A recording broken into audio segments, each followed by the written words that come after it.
મુન્દ્રાના Mokha toll gate નજીક આવેલ જિંદાલ કંપનીના ગેટ પાસે વિવિધ ગામોના લોકો ધરણા પર ઉતર્યા હતા.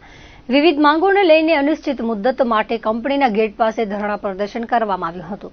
ઉપવાસી છાવણીની મુલાકાત લેતા વિવિધ ગામના રતાડિયા, મોખા, કુંદરોડી ગામના આગેવાનોએ જણાવ્યું હતું કે અમારા ગામના સ્થાનિક યુવાનોને કંપનીવાળા કામ પર લેતા નથી અને બહારથી લોકોને લેવામાં આવે છે. અમારી માંગો કંપનીના સત્તાધીશો ધ્યાને લેતા નથી.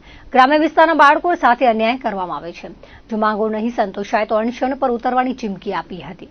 ખાસ કરીને અહીંયા કુંદરોડી ગામ ખાલી નથી, અહીંયા રતાડિયા, કુંદરોડી અને આજુબાજુના ગામ, ધારો કે વવાર છે, કુંદાલા છે, બગડા છે, એ બધા ગામના લોકો છે. અત્યારે અબજો કરોડો રૂપિયાની કંપની લઈને અમારી રેવન્યુમાં અમારા ગામમાં બેઠા છે, છતાંય પણ એક પણ પ્રકારનો લાભ અમારા ગામને કે રતાડિયાને કે આજુબાજુના ગામના લોકોને આપતા નથી. એ કંપની પાસે એટલી જ માંગણી કરી છે કે તમારું જે CSR ફંડ આવે છે એમાંથી અમારા ગામના વિકાસલક્ષી કાર્યો માટે અમને ફંડ આપો. અમારા ગામમાં તમે કંપની લઈને બેઠા છો તો અમારા લોકલ માણસોને રોજગારી આપો, ધંધા આપો. 150 થી 200 લોકો આજુબાજુ ગામના લોકો ભેગા થયા છે.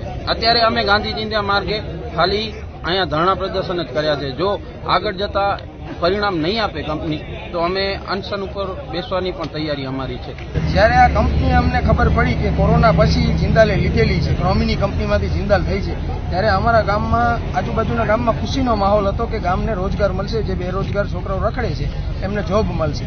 પણ આ કંપની આવ્યા પછી અમે 2-3 વખત કીધેલું, પણ લોકલ અત્યારે અહીંયા 2000 માણસો કામ કરે છે, પણ કુંદરોડી, રતાડિયા બે ગામના થઈને ટોટલ 10 થી 12 લોકો માન હશે. મળવા માટે તૈયાર જ નથી. ફોન કરે છે, ફોન કોઈ ઉપાડતા નથી અને પોતાની તાનાશાહી હલાવે છે, બરોબર.